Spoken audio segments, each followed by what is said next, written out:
Firstly, I'd like to apologize for the delay, and we promise to be prompt in the next quarter. So let me first take you with the table of content. We first start with the quarter two analysis. We'll do a comparison between global, APAC, and India. Then we focus only on Indian performance for quarter two. Then we see an annual trend which goes from 2013 to 2017. Then we see what is the funding outlook, what kind of money does a private equity raise, what is dedicated to India, and so on. We do a case study. The two companies we've chosen are Future Capital Holdings and AU Small Finance Bank, both Indian-based companies, and then we conclude the video. So, like I said, first we'll talk about the comparison. Value-wise, global quarter two deals, the value which was 152 billion USD, out of which APAC contributed only 34 billion, which is only a 22.35%, while India contributed only 3.63 billion.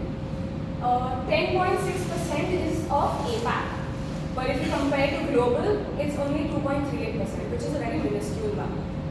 When it comes to the count, globally in quarter two, private equity deals, there were 804 deals, while in APAC, 113 deals took place, which is only 14%, and India, 29 deals, which contributed 26.55% of APAC, not global. Okay? So, what I'd like to highlight through this slide in particular is that in APAC, 113 deals, China and India had the same amount of deals, 29 deals in quarter two. But the value, China contributed 62% of value deals in APAC. So what we can deduce out of it is that China and India are both emerging economies, but China has an edge over India because of its groundbreaking technology. It is way ahead of us. For example, there's a company called Apex Partners. I'm sure you all must have heard of it. It led a funding round of a 5-year-old company called So Young Technology. It's in plastic surgery, and it raised 16 million for a 5-year-old company. So it speaks volumes of the risk appetite which is taken by PEs in case of China, because China has a lot more flexibility, a lot more technology, and a lot more transparency to offer compared to India. So we are getting there, but China is obviously ahead. So we concentrate now on India's performance in relation to private equity for quarter one. So funding origination basically for us in MM language, bidder. कौन से country के bidder से कितना पैसा है? So Singapore accounted for around 1 billion, Switzerland for 7.5 million, and USA for 551 million. So what you can see here is that Switzerland only one deal took place, while USA there were various deals with small amount. So you can see the difference and the amount and how a country's private equity invests in India. Count-wise, like I mentioned, USA 8 deals, India 5 deals, and Singapore 4 deals. So this is the count of quarter two which took place. So the top 3 sectors, like last quarter, the top one is internet and e-com. That is a growing industry, and we've already discussed that. The second sector is industrial automation. Now this is very important because time is money, right? So as the faster probably a company can manufacture, the better it is. So this company, and with groundbreaking technologies, this is an upcoming sector. And medical, and for medical we've included pharma in our data because it's a very relative company. We didn't think it was right to keep it separate. So it is a growing company, a sector, I'm sorry. And you can see that is, with medical, our life average living rate of a human is also increasing. Now, how is that happening through medical? So there is a lot of, innovation when it comes to medical and the sector. That's why it's growing so much.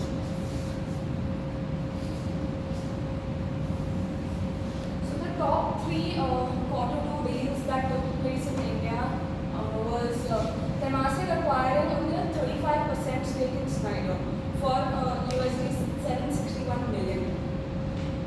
Partners Group Holding is a PE, and Kedara Capital. It acquired 735 It acquired Vishal e-commerce for 735 million. We mentioned this last quarter that this is going to happen. It also speaks volumes on how merger market intelligence works and why is it so useful. And the third is Chris Capital acquiring 10% in Mankind Pharma for USD 350 million. And that's how these sector-wise these companies are being valued and given so much of money because there is so much growth seen in these sectors. So now Dharmesh will take you ahead with the annual trend analysis. Good morning, team. So we have seen how much private equity firms have invested in Q2 2016.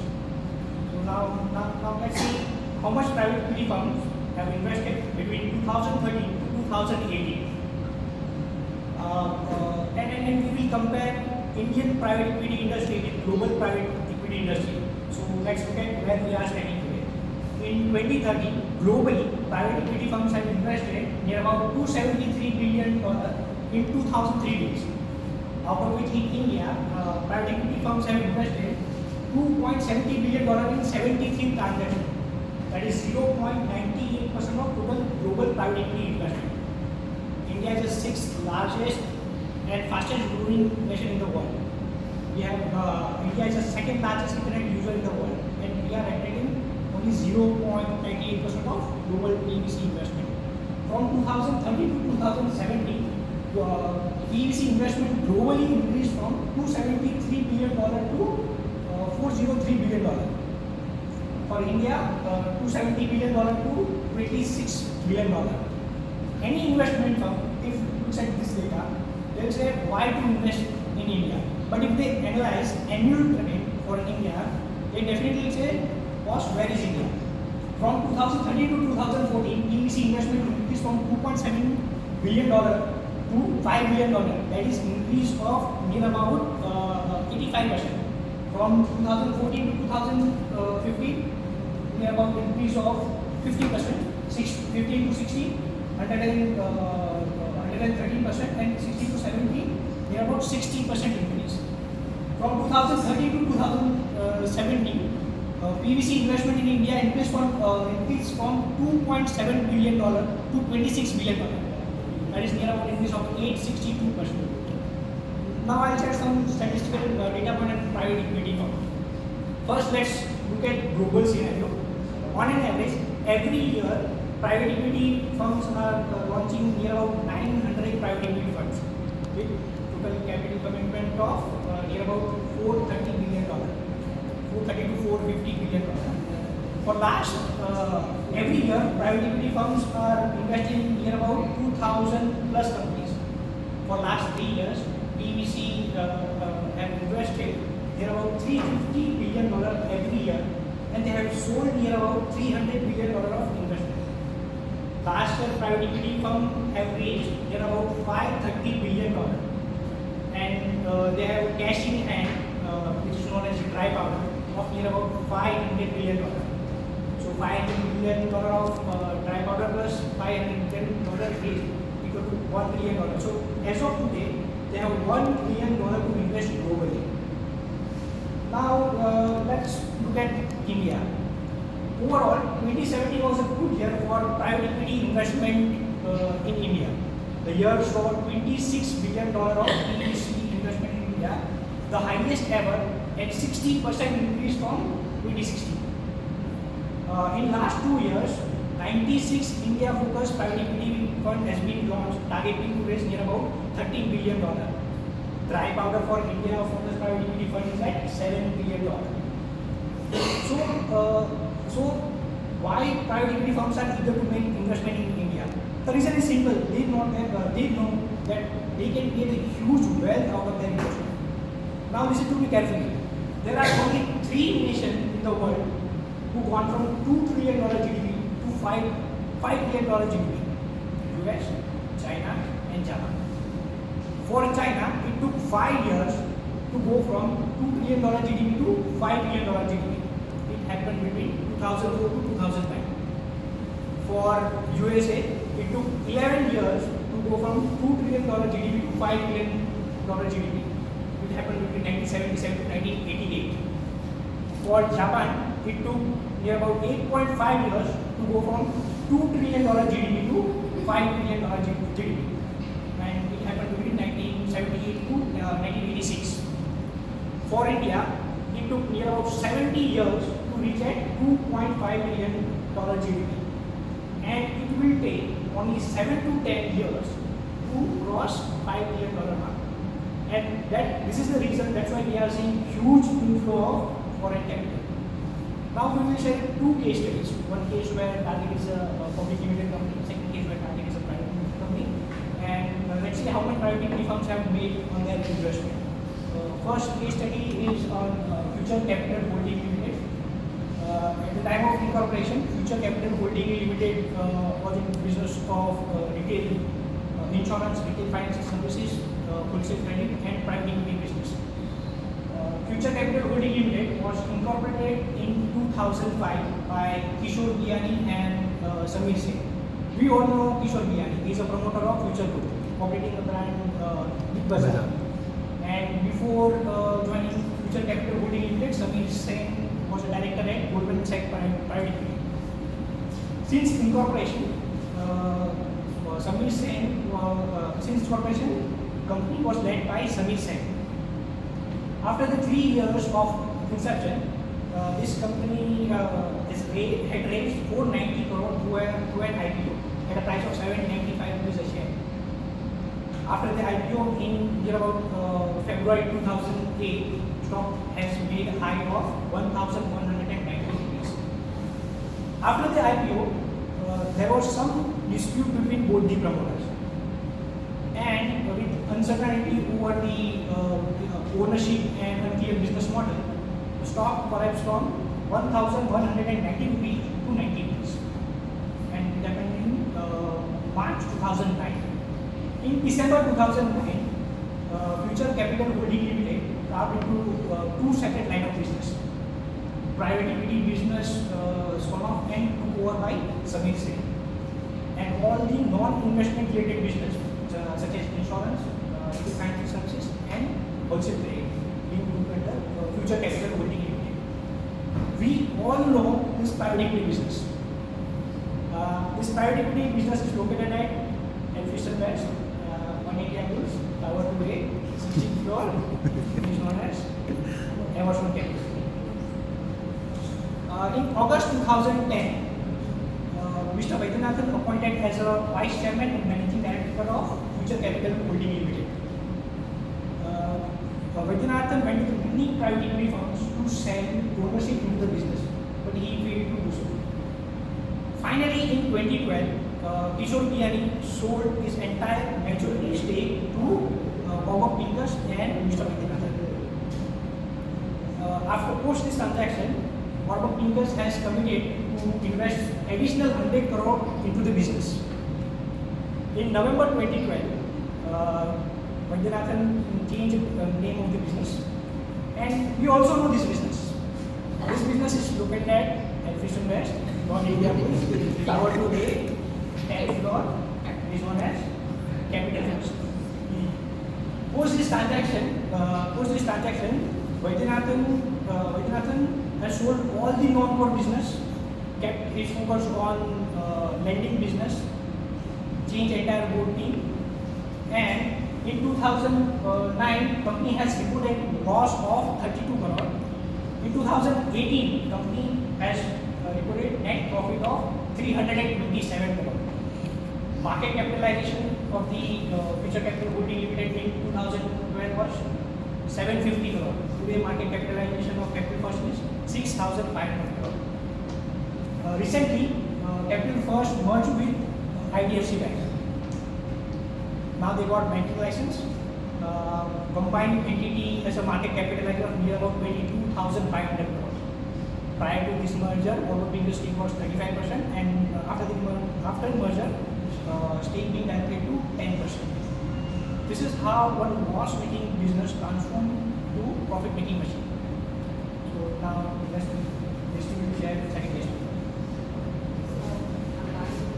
Tanmay spoke about private equity investing in a public entity. It's officially known as a PIPE investment, private investment in public entities.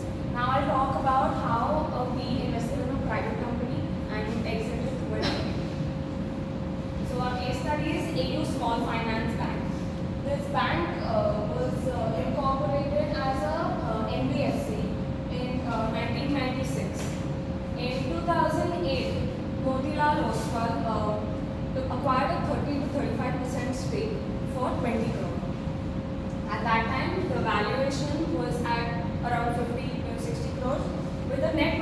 only 2 crore.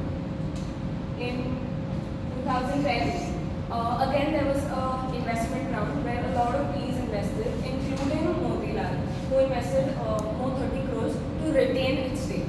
So it wouldn't get diluted. So IFC Venture, Warburg Pincus, Chris Capital, these PEs again invested in AU Small Finance.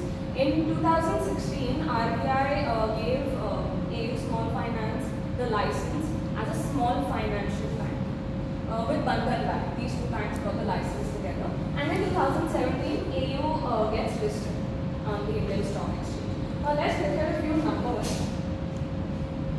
and compare how the company was performing before the investment and after the investment. In 2008, the profit was INR 2 crore. It took the company 12 years to reach to a 2 crore mark. While in 2018, in merely 10 years, it reached a profit of 292 crores.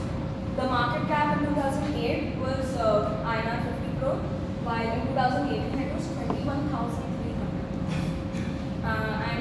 When it comes to Motilal's investment, we can see a 100x return in 9 years, which is whooping. This number is whooping. It invested INR 50 crore, it exited with 5,000 crores. So this is how a company, when a private equity enters a company, it transforms it. And the reason why that happens is the conclusion of our presentation. How a PE impacts the company, and not only a company, an economy. When an economy is in recession, all other companies might have a problem in raising money except a private equity backed company, because the connections and the past LBOs that they do, they only do LBOs usually. That has a good relation with the banks, and they have an easy way out to raise money. So that is how a PE impacts an economy. It gets it going. It takes more leverage in a recession period as well. So now how a PE impacts a company? First, we look at corporate governance. The first thing the PE does is come on the management board. It changes the entire structure. It makes sure it's on the board seat. The operating partners usually take a chairman or a CEO, like a post-deal detail that we put, but we don't really think about it, what is actually happening. So this creates a transparency. The decision making is faster. Everything is faster. This is what corporate governance, that's how important PE is when it's on the board of a company. Second is capital market liquidity. Now the first thing before thinking the PE, like little thing before investing how much I should invest, little thing how I should exit. Because that is how private equity works. It thinks about exiting between 5 to 7 years. That's what it usually does. So India now is providing a lot of liquidity. It's easier to exit, and for example, mutual funds in 2010 would receive 500 crores year on year. But today it receives in 2018 7,000 crores year on year. Why? Because there is so much liquidity. I can exit my investment when I want. I don't have to wait. The third point is expansion. So this is what basically a buy and build add-on acquisition. A company not only grows inorganically but also organically. It acquires more companies and it expands. This is what we all do. The last is the government initiative, which is a very crucial point for this presentation, because we're focusing on India and why India is attracting so much of investment. The government initiative, firstly, it is so easy to do business today than it was in the license batch. You had to wait for so much time. Each license, there were 70 licenses that you needed to take. But today, it's so easy, and our ranking from 130 in ease of doing business globally has jumped 30 points, and today we are at 100. And Prime Minister Narendra Modi's perspective towards 2022 is to reach in 50s, which shows that we are attracting more investment. Also, there is a insolvency code. Before, if a company goes into insolvency, it would take around 5 to 7 years, or probably even 10 years if it's too extreme, for a company to liquidate. But today with this code, in 180 days only, a PE can exit its insolvent company.